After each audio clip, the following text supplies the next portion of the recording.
Hello guys, we are back with the third video on limited series from Shadow of the Galaxy, and today we will be talking about villainy.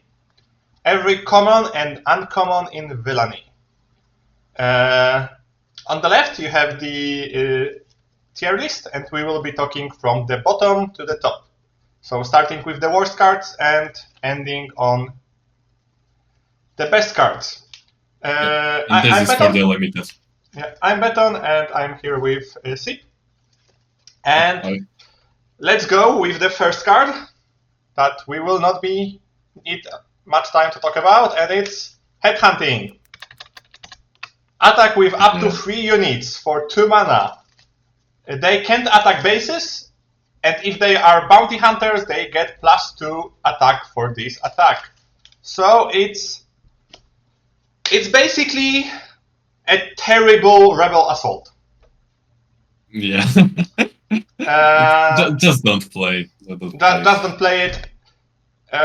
If you have if your deck is bounty hunters only, like 60% of your deck is bounty hunters,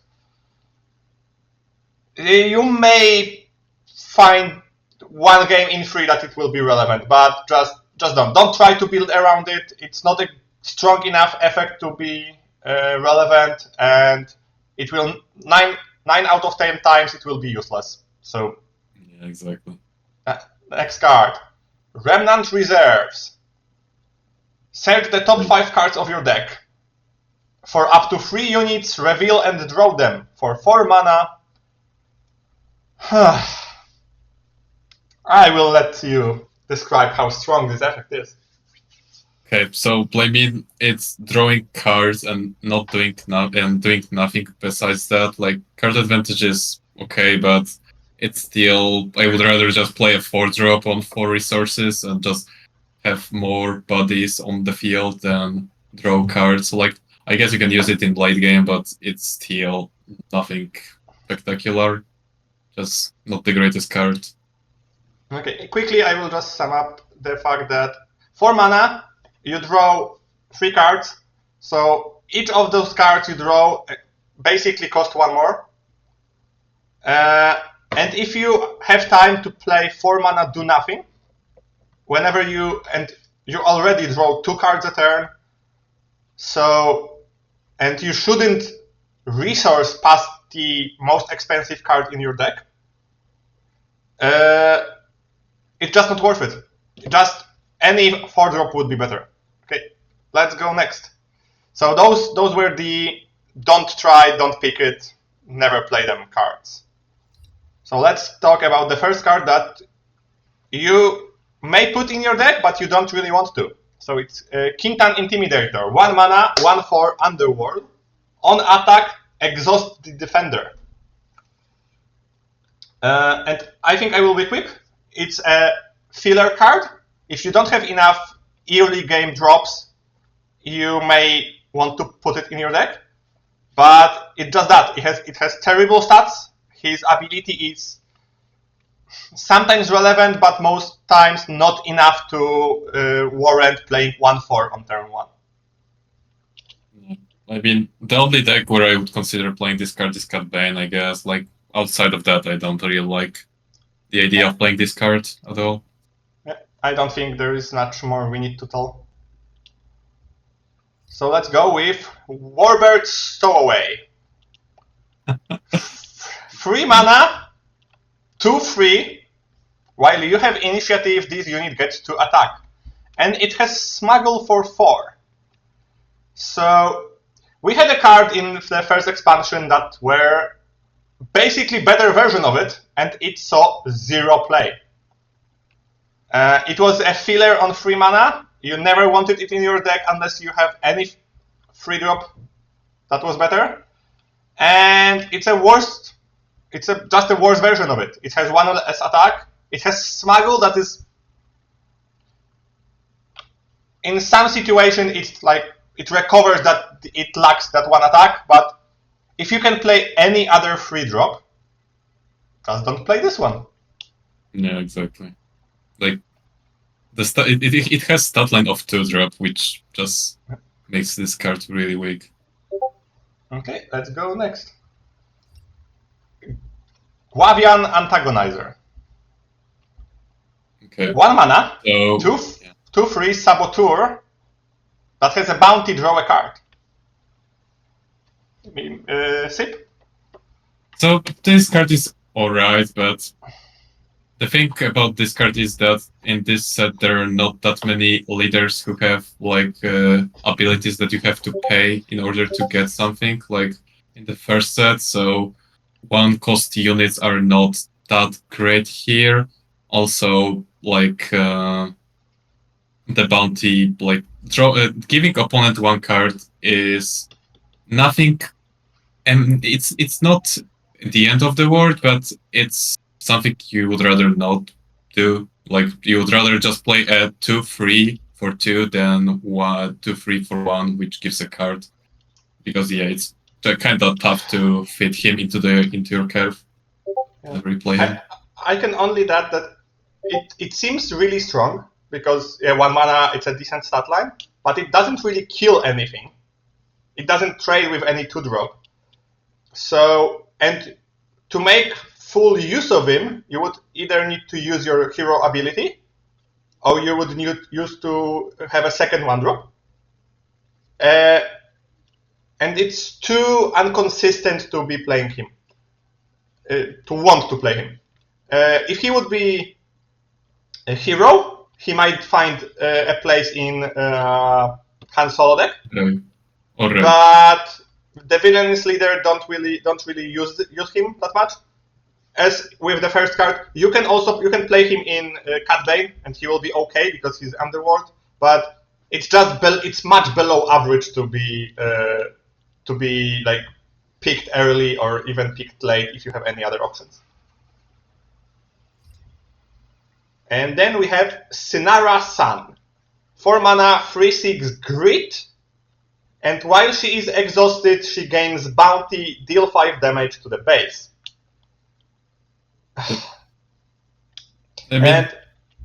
Okay, let's go. Sip, can take it. This type of card, like she has grit, so she really wants to be played in Kira. And if you play her in Kira and give her a shield token and 2 damage, so she's 5/4 with shield token, she's alright, but the bounty of dealing 5 to your base is kind of awkward. Like, she's okay, but nothing special. Like, she's good in Kira, but outside of that, not that great. Yeah, I think she is only good in Kira, and she is not amazing in Kira. Because the bounty is it's a big deal. 5 damage to your base, it's enough to be scary, and she doesn't really get that much for that big of a downside. Her stats are okay, but nothing amazing. The grit ability is okay, but it's nothing. It's nothing that you want to risk your life to play. So I would just try to avoid her if I can. But if you are lacking a 4-drop and your deck needs something like this, you can play her. And then we are going to this C tier. We are skipping every card that we talked about in the previous video, if someone is worried about that. So if you want to have our expertise on the cards that are missing, please check the previous video. So C tier is different because we decided to make it that those cards are only good in a specific deck, and you don't really want to play them anywhere else. And first of them is Dengar. It's 1 mana, 2/2 Underworld Bounty Hunter. If you play an upgrade on a unit, you may deal 1 damage to that unit. And it's pretty easy to understand why you only want to play him in Bosk. 1 mana, 2/2 is a terrible stat line. It doesn't kill almost anything. It will die to any removal, any 1 or 2 drop without trading back. But if you can abuse the ability and basically only Bosk can do it, because only in Bosk you want to play the bounties more than a few. He's good. And if you don't have Bosk, just don't pick him. Mika, do you have something to add? Not really. Like, I guess he's underworld for Cat Bane, but that's still not that important. Like, the problem of 2-2 statline is that he just trades unfavorably with all 2 attack, 3 power, 2 drops that are in the game. So, and there are much more 2-3 2-drops in this set than there were in the set 1. So 2-2 is even worse than it was in set 1. And it was pretty terrible in set 1. Okay, let's go to minion that is actually kinda interesting. So it's Salacious Cramp, and Sip, let tell us in which deck you will want to play him. Okay, so he's good in Cat Bane because he's underworld, and whenever you have this unit and Cat Bane, you basically get 1 HP of healing and then 2 damage to a unit each time you play him. So that's a lot of value for just 1 resource, and you basically can do that each round as long as he doesn't die. So that's a thing about this card. Like, he's only good in Cat Bane. I would rather not play him outside of him. Like, I guess you can play him as a filler, but he's not amazing. Without Cat Bane, he would just be in the D tier, next to the 1-4 unit, because without the additional ping, it's a little bit too slow. But in Cat Bane, he performs really well, and if you have Cat Bane, go for him. If you don't, it's a filler for a low drop, but it's not something you want to play. Okay, Hillobone Enforcer. So it's a 1 mana, 1/4 underworld, grit, bounty, draw a card. And where do you want to play him? So it's Kira only card. Like, if you manage to play him on the first round and then give him a shield token and 2 damage, then he's good. But outside of this one particular situation, he's not great. Like, it's the same problem. It's the same problem as with Guavian. The 1 cost 2/3. Just the 1 resource cards in this set are not that great in draft because you don't really have many leaders that can benefit of having that 1 resource left over from a unit that you played. Yeah. Only Kira basically wants to play him. Yeah, he's terrible in any other deck than Kira. But in Kira, he is really good. So if you have Kira and you want to play Kira, pick him. If you don't even look at him. and now have a card that, because the C tier is called weak unless specifically there, and this card is here because it's amazing in particularly there, but he is not weak on his own. He can be played on any single leader, and he will be a fine 8-drop. So we are talking about Jabba's Rancor, 8 mana, 9/9. If you control Jabba the Hutt as a leader or unit, it costs 1 less, and it has on play and on attack ability, deal 3 damage to another friendly ground unit and 3 to enemy ground unit. He is basically amazing if you manage to play him. 8 mana is a lot, but he will kill every single unit in the game with his stats. He does something when you play him, he does something when you attack. So he should be up there, like in a consistently strong card, but he's in this tier mostly because we wanted to talk about how amazing he is in Jabba. In Jabba, you can play him on 6 mana, and if you manage to play him on 6 mana and your opponent doesn't have an immediate removal, it's basically game over. It's really hard to recover for a swing of 12 damage a turn. So 9 to the base and 3 to a unit. And if you have Jabba, and if you manage to draft Jabba's Rancor, you are on point to make Jabba a strong leader. But if you don't have Jabba, you still should consider running him as your top end because he will still be a playable card. Do you have something to add? Not really. Just a good high-end card, like the top-end card that you just want to play to close the game. Yeah. Okay, let's go to the client. So it's 3 mana, 2/5, shielded, and it has an action to give another unit a bounty, heal 5 damage. Where do you see him? So he really wants to be played in Saxon. Like, I'm surprisingly not that high on this guy in draft. I don't know why. Like, I don't think he's that great outside of Saxon, but I might be wrong. Like, I know this might be slightly controversial, and I think Beton doesn't agree with me. But yeah, I mean, maybe you can explain why you think he's that good. I think he's a good card. I don't think he's an amazing card. I think he's a good card because even if you look at him without the action, because I think the action ability is almost irrelevant in draft.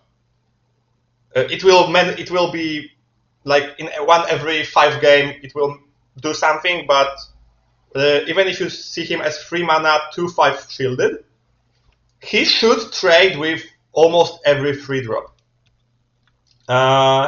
And survive. That's why I think he's a good card, but on the other hand, he's extremely slow. Because he will need at least 2 attacks to kill anything.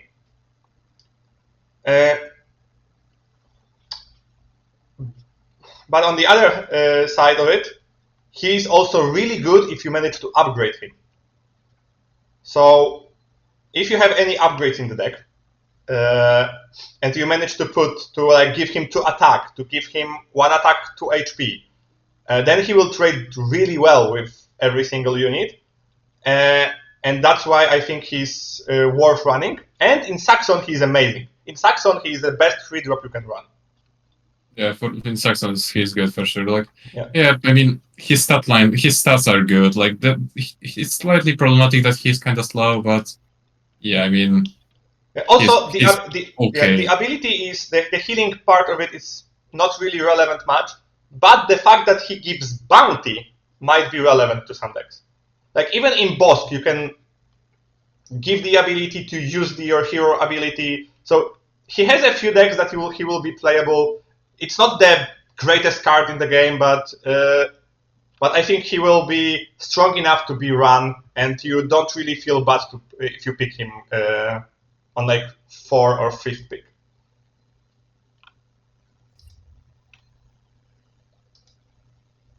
And now we have Deathwatch Loyalist. 3 mana for a 3/3 Grit Overwhelm. And I think we both agree that he is just Kira main pick. You want to have like as much as you can in Kira of him. Yeah. But outside of Kira, he is not terrible. It's just a 3 mana 3/3 with some upside. The upside is enough to make him a good card. It's not a great card. There are still many better cards in the set. But I think the versatility of his stats and the fact that there is so many 2/3s in the deck that if he kills a 2-drop and then remains a 5/1, he can again attack a bigger minion, and that is a big enough value for you to want to have in your deck. Yeah, like if you get the trait, so you kill a 2/3 unit and then he stays as a 5 attack 1 HP unit, then you can just race with him, and opponent probably has to kill him because dealing 5 damage each round is so much tempo that you're gonna probably win the race unless the opponent deals with him. So, yeah. And as many units, he's Mandalorian. That's a relevant trait. He is easily upgraded. If you manage to give him Mandalorian armor, he's amazing. So there is enough synergy for him to be good. And there is a card that synergizes with him a little bit. So it's Outland TIE Vanguard. It's a 2-mana, 2/1 space unit that gives an experience token to another 3-cost or less unit.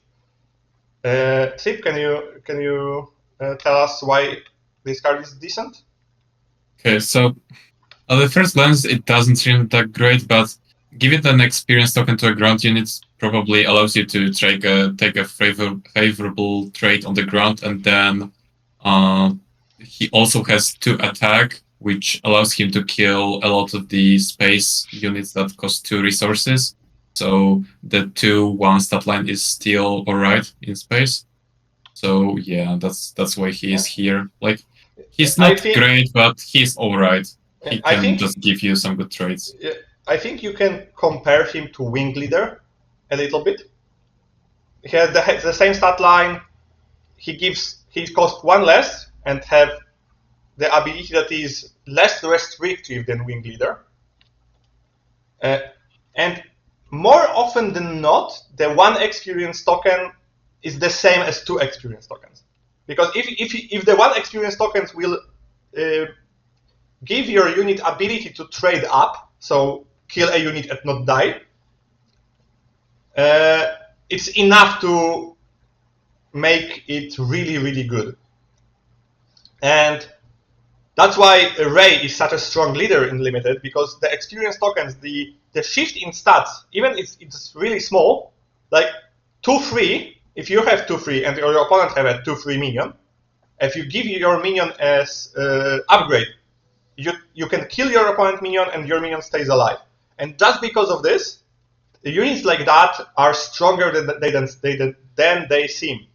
So you actually want to run quite a few of them. And the other thing that makes it really, really good in this set is the fact that most space units only have 2 HP.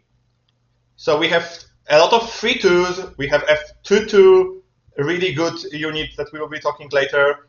And if you give a unit, your other unit trades and it's up, and you trade with this guy in space, you are extremely ahead. Yeah, it's a good value, but the only problem with this guy is the fact that it's kind of awkward to fit him into your curve because, yeah, as we mentioned before, there are not that many leaders with ability that cost you a resource, so you have to play him on 2nd or 3rd turn, on 3rd round, in order to give an experience token. So yeah. He's just kind of... The big minus of him is the fact that you don't really want to play him on turn 1. You would like to play him on turn 2, but you will rarely find something to play alongside him on turn 2.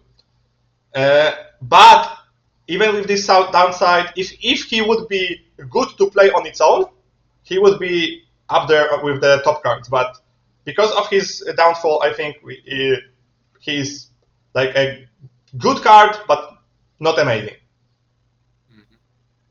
And on the same level, I think we can agree it's Spike Sentinel, 2-mana, 2/3 Sentinel. Yep. He's just good. It's just a decent minion. You will gladly play him on almost any deck because it's a decent 2-drop. And the big difference between him and like a vanilla 2/3 drop is that if you play him later in the game, he can actually disrupt a race in a substantial manner. So that's his big upside. Yeah. Okay, let's go next because we have a lot of cards to talk about. Slave Freighter, 5-mana, 4/5. When played, you may ready another unit with power equal to or less than the number of upgrades on enemy units. So, how strong is a 5-drop without an ability that is 5/4 in space? I mean, it's pretty good. Like it trades really well with a lot of the cards and just is a solid body. Like there are a couple cards that he doesn't trade well with. Like there's a Millennium Falcon that can ambush him on 6, and there is the 5/6 ship, and that kind of makes him slightly weaker. But Yeah, I mean, he's okay 5-drop. Yeah. He's a decent in Cat Bane. It's just a decent 5-drop. You can upgrade him. You can attack base, and 4 damage is enough to end the game in few turns. So your opponent will need to address it. And yeah, there are 2 cards that are much better in space than him, but he's still not bad to not want to play him. And now the strongest good card is Crosshair. Pretty controversial. Yeah, we actually don't think he is that amazing. Yeah, there will be a situation that he will single-handedly win you the game. 4 mana, 2/6, so terrible stats, but he has 2 activated abilities. One action for 2 mana is to give him +1 attack, and the other one is you can tap him to deal his damage to enemy ground unit. His biggest issue is the fact that there is a lot of ambush units in the set. And he will really, really easily die. Because 2/6 is a really bad stat line for 4 mana. But if you manage to buff him, if you manage to stick him in the ground behind the Sentinel, he will give you amazing value. Yeah, like the problem with Crosser is the fact that it's kind of hard to like keep him alive, because in terms of leaders, only Kira can kind of keep him alive. Like she can give a shield token at the cost of 2 HP, which is slightly better, because yeah, he can survive 1 ambush. But also the problem with Crosshair is the fact that he is pretty slow. Like you have to play him, and then only the very next round you can use his ability in order to deal 2 damage.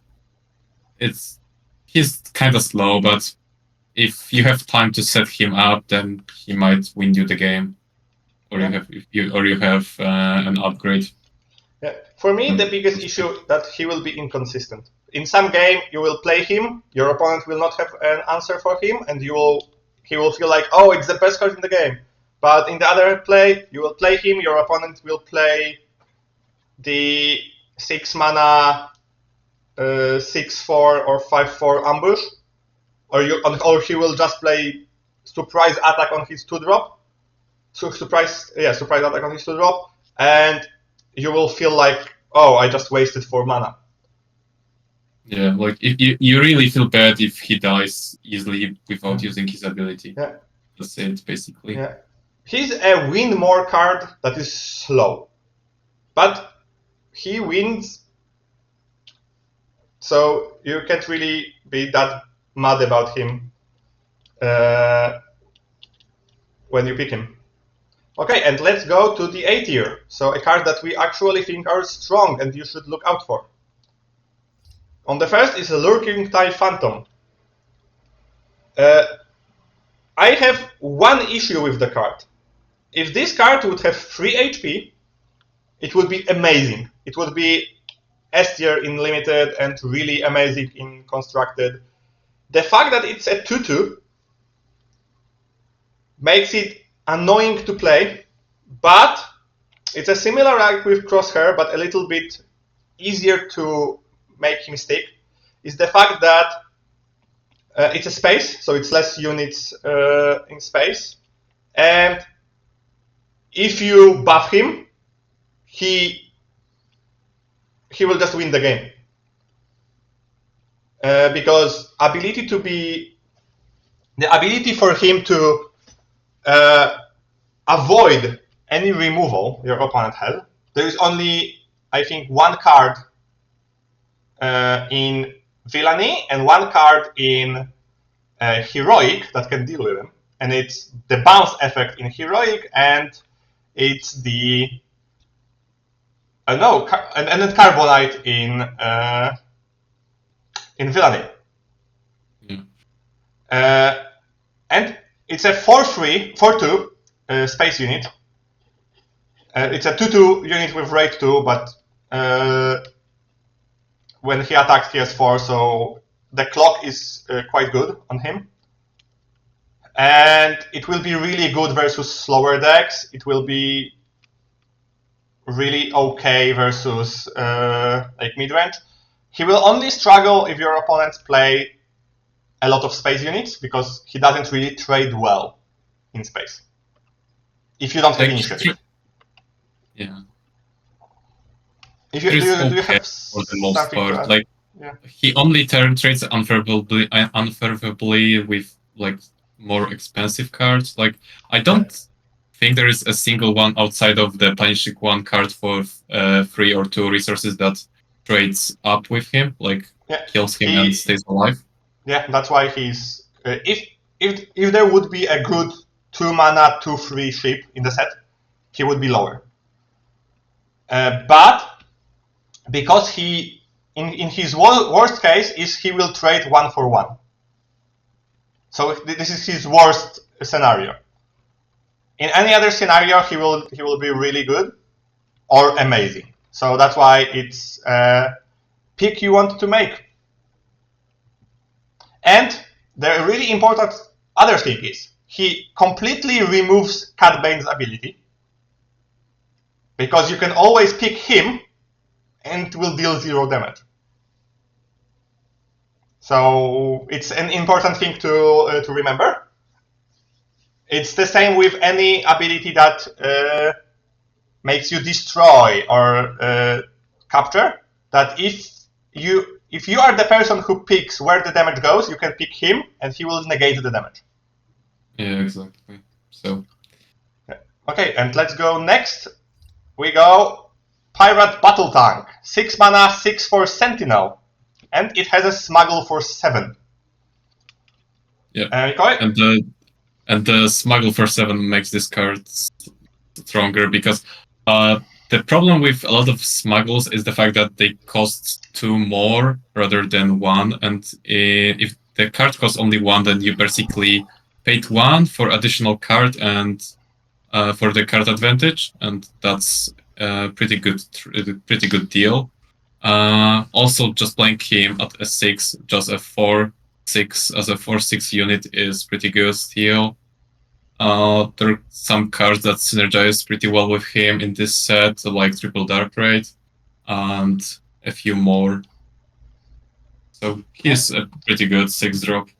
Yeah, I think he's a decent 6-drop, and if he wouldn't have Smuggle, he would be much lower. But because you can draw him at any point of the game, and you will always have the ability to play a Sentinel unit on the board in the late game, is really good to have a consistent answer to some decks.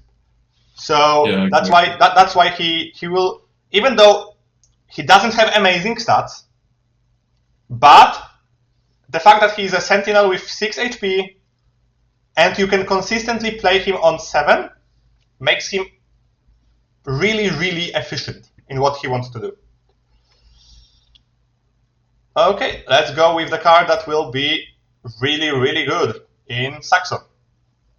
Yeah, it's gonna be the Brutal Tradition, so card that costs 2, gives a unit +1/+2, so it's an upgrade, and then as an action, if an enemy unit was defeated this phase, you can play this upgrade from your discard pile, paying its cost. And this card is good because it's an upgrade, and upgrades are just good in Limited because they allow you to take good trades, and you don't even lose a card a lot of the times with this one, because you can play it from this card constantly, like whenever the enemy unit dies. So yeah, you can just keep playing this card if you have time for that. And then also in Saxon, it gives a unit basically +2/+2. So it's just amazing in Saxon. Yeah, I think we should add that why upgrades are so good in Limited and they are not that good in Constructed.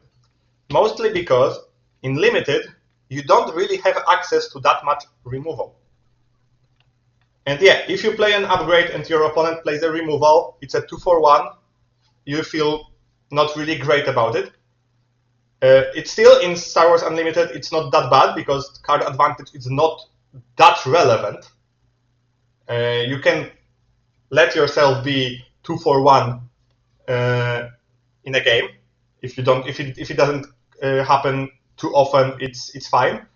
But in limited, the fact that the removal is scarce and how strong is the fact that you can play a two mana something that will let your small minion kill bigger minion or even equal minion and survive gives you really big advantages. And other thing is this action that you will be able to play for 2 mana later in the game really matters because you want to play upgrades in limited, and ability to play it multiple times will be extremely annoying for your opponent. Yeah, and another good feature of upgrades in general in limited is the fact that you can play them leaders, and most of the leaders have a better ability when they are deployed. So, for example, Cat Bane's deals 2 damage whenever you play an Underworld unit, and as a leader he deals only 1. So it's for the most part the case with most of the leaders. So you just get more value thanks to those upgrades. Okay, let's go next. Trandoshan Hunters. It's a 5 mana, 6/4 bounty hunter underworld card with overwhelm, and even opponent have a bounty. You give him experience tokens when he comes into play. So he can be a 7/5 overwhelm or a 6/4 overwhelm, and he is consistently strong because even for 5 mana, 6/4 is a decent card. And if you manage to give him the experience token, he's a really good card because the stats are really good for the cost. So Yeah, he will exactly. be mostly played in probably Jabba and Bosk, but you will not really feel bad if you play him anywhere else.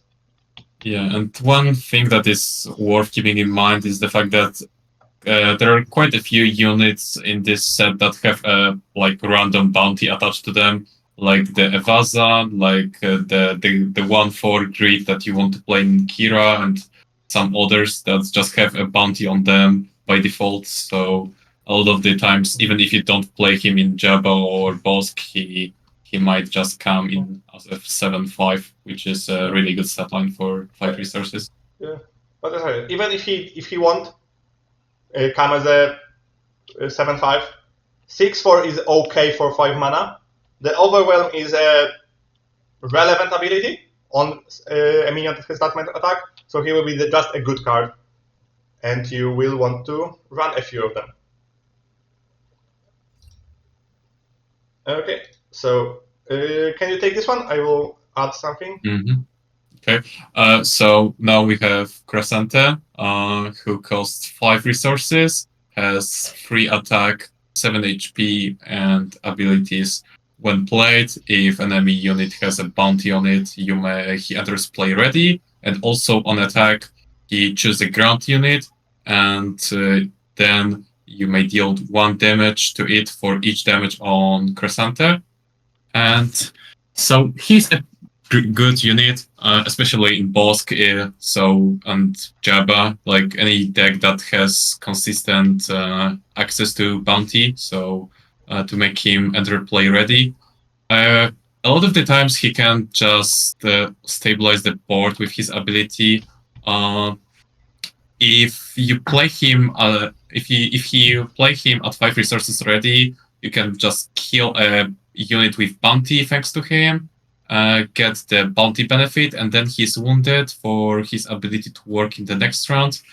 He's slightly less consistent when you don't have the when played enters play ready ability active, because it's kind of awkward to have him damaged, but sometimes if the opponent doesn't have an option to kill him when he's damaged, he can just single-handedly win you the game. Yeah. Okay. I will also mention, I have one thing to add. I think he will also be amazing in Kira. because you can damage him with her ability, or you can go, you can deploy Kira, deal him 3 damage, and he will probably kill at least 2 units when he attacks. So I think, yeah, he is really good in bounty decks, but I think he will mostly shine in Kira. Yeah, he's really good in Kira as well. Yeah. Okay, let's go for Clan Saxon Gauntlet. So I think it's a 6 mana 4/6 Sentinel unit that whenever he is attacked, you can give him experience token. You may give experience token to a unit. Mm-hmm. So not you don't really need to give it to him. You can give it to anything else. And yeah, I will just say one thing. There is not a single ship that is cheaper than him that can kill him in attack. There is only one ship in this expansion that trades with him and survives. It's the 4/6 yellow Villainy rare card for Cat Bane, his ship. But any other ship in the game just loses the battle. And that makes... There's also Millennium Falcon. How much the Millennium Falcon has damage? Does he have 5 or 6? 5. Okay, 5. Okay, so then he survives. Yeah, because you get the experience. You can give him experience before he's attacked. Like he's targeted as an attack, but you get the +1/+1 before the damage is dealt. Yeah. So that thing that he will go in space and lock space as long as he is alive makes him amazingly strong. Because if you have a 1 card that will completely lock one side of the game, it's amazing. It's really consistent, and this is something you really want in limited deck. So for me, I will definitely be picking him. His only downside is that he's a 6 mana minion, and it may be a little bit late, but everything else is just really, really good. And by the way, he's good in Saxon. Yeah, of course. Yeah. Okay, let's go to the card that they shouldn't print. But so they printed slightly better SWU-Racer. That is really a bad thing, because SWU-Racer, as we know, was one of the best cards in the first set. Yeah, in the first so Hunter of the Haxion Brood is a 3 mana 4/3, and when he enters play, if an enemy has a bounty, he gains a shield. So I will talk about him in 2 different scenarios. If you play him as a 4/3, he's a good unit. He trades with almost every single other 3-drop. He only loses versus the strongest 3-drops in the game. But if your opponent has a bounty, he's just insane. 4 mana, 3 mana, 4/3 shielded, will trade with at least 2 units. And you can go face, and it is hard to remove. So for me, it will be one of the strongest early drops for a bounty decks, and a really good unit for the rest of the decks. Do you have something to add? No, I mean, it's just a really good card that sometimes just gets this shield token in decks like Jabba, like Bosk, and some other situations. So in those cases, he's like amazing. So yeah, that's it in terms of this guy. And I will let you talk about one of your favorite cards. Okay, so now we have Super Commando Squad. So 5 costs, 4/4 unit with shielded, and while this unit is upgraded, it gets Sentinel.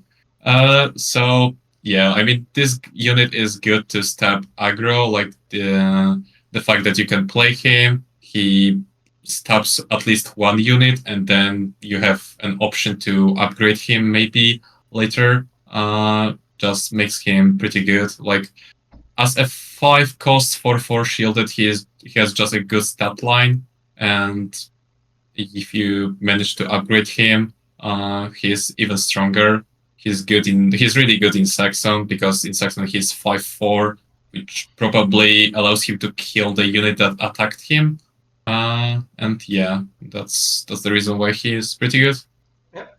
I will also add that he's really strong in Kira, because when he loses a shield, you can damage him and give him another shield. But that's all. And he, on the other hand, that we need to mention that he has really important keywords, because he has a Mandalorian keyword that is relevant in this set. Mm-hmm. Okay, and now we will be going to the first pick cards. So if you see any of the next 5 cards, because we talked about Toro in the other video, you should consider picking them or consider changing color, because they are strong enough to be like the center of your deck. And first of them is Zucus. It's a 5 mana 6/6 Saboteur. So with that, he's a really, really good card. And he has the other ability that each friendly unit named Forloom gets +1/+1 and Saboteur.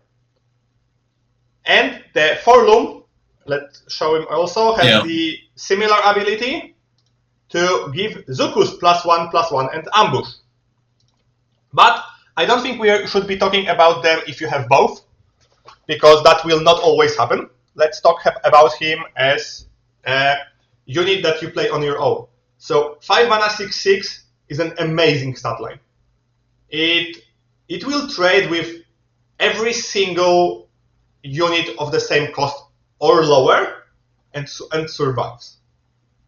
Yeah, and the Saboteur allows him to just kill some of the units that have shields on them easily, like the Saxons, the squad. In the previous set, Saboteur was not as strong as it is in the second set. The ability to avoid Sentinels is good enough, but the ability to destroy shields is really, really strong in this set. So having the Underworld and Bounty Hunter traits makes him a good unit. Having the ability to trade with almost every unit in the game is really good. And on top of it, he has a synergy with the other really amazing card, and they are both uncommon, so you will be able to have both in some decks. And let's talk about, for me, the strongest removal in the set. Yep. So now we have the Frozen Carbonite, 3-cost card that can be attached to a non-leader unit, and attached unit can't be ready, and when played, it exhausts that unit. So it basically removes that unit from the game. Like the only thing that matters is the fact that the unit skips the ability. So if you have a unit that has an ability that is constant and doesn't really require it to be exhausted or anything, the ability stays. But besides that, it's just a free resource, remove a card, which is really strong. I don't think I have anything else to add. You can play it on vehicles. There is only one card in the game that removes an upgrade in the set, because they reprinted the Funk Fighter. Yeah. But it's only in red, so like 70% of the time, or like 50% of the time, you will not need to even worry about it. And on the other hand, it will just be 3 mana, remove a card, and that's really, really strong. Okay. Yeah, actually, I think there are 2 cards also that can remove upgrades. Like there's Poe, obviously, but he's legendary. But I think there's a 1 card for free resources that allows you to take control of an upgrade.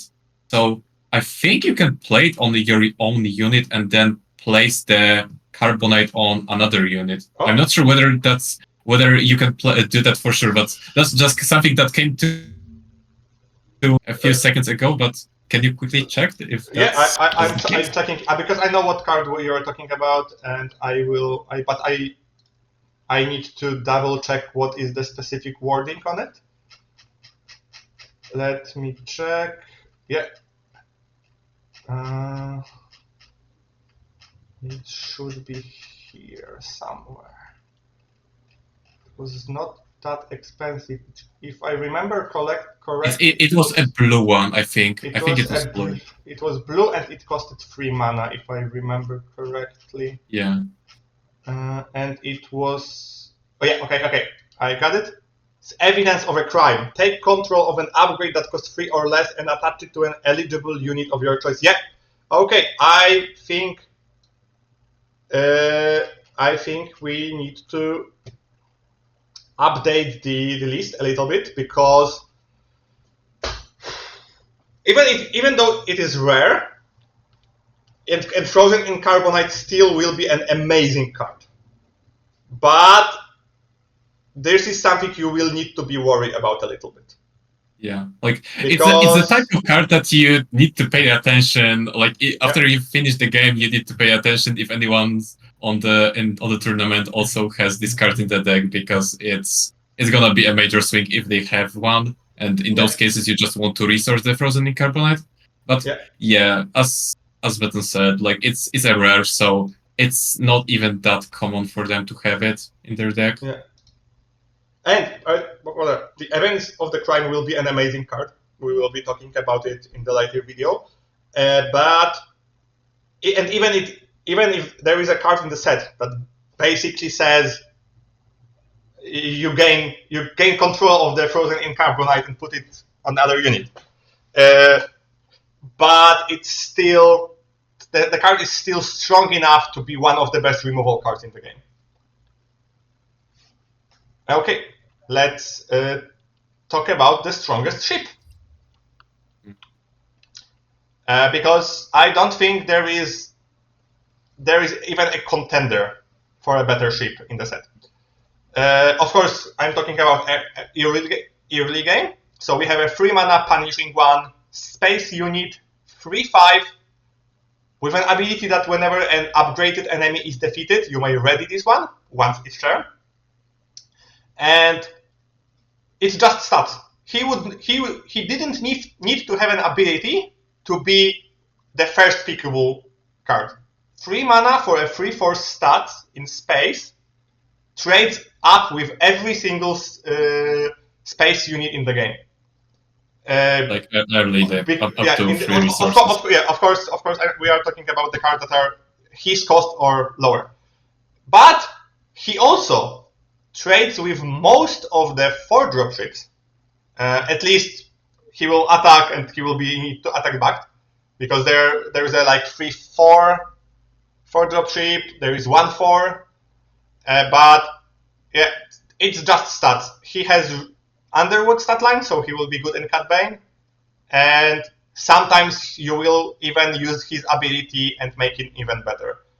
But even if you don't use any of it, I would put him in every single Villainy deck I have that plays red, if I can. And also his ability is still really relevant. Like if you have Bosk, he is really good with Bosk. If you play against Kira, if you play against Taxon, if you play against Ray, they all put upgrades. You want to play upgrades in Limited, so his ability is relevant, but even if there would not be any ability, he would still be strong. So that's why, for us, he's one of the strongest uncommons in Villainy, and strongest uncommons overall in the set. And now we are talking about, for us, the strongest card in the set for uncommons for Villainy, and it's Forloom. So it's Zuku's friend. He has a 4/4 for 4 mana. So his name is quite fitting. He has Ambush, and he is Underworld Droid Bounty Hunter. So he has 2 relevant traits, really good ability, and because, as we all know, Ambush is a really strong ability.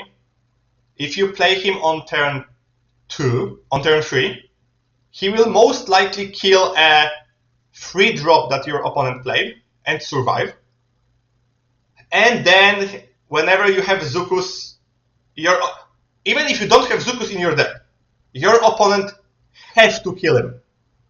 On the off chance that you are, because they have to, because if you have Zukus that is 5 mana 7/7 ambush is ridiculous. And you can just one-shot leaders. Yeah.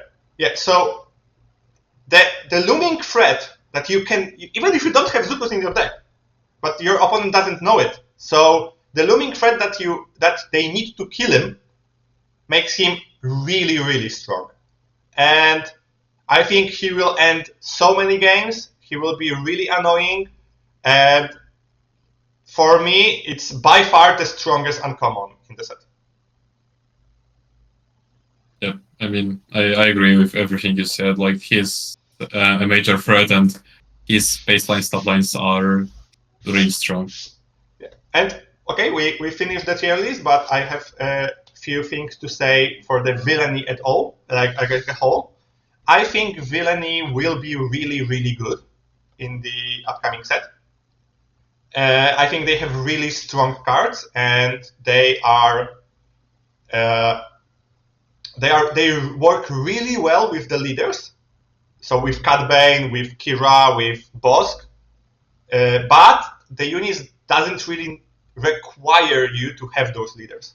So the fact that most of the units are really versatile makes that for me Villainy will be actually quite strong. And it's a good side that you like half of the decks will have something to play with. But I will spoil it a little bit. Heroic cards are not bad either. So we will have a really, really fun experience playing limited. Exactly. Yeah, and I think that's all for this video, and I hope we will see you in the next one. See ya. Have a good day.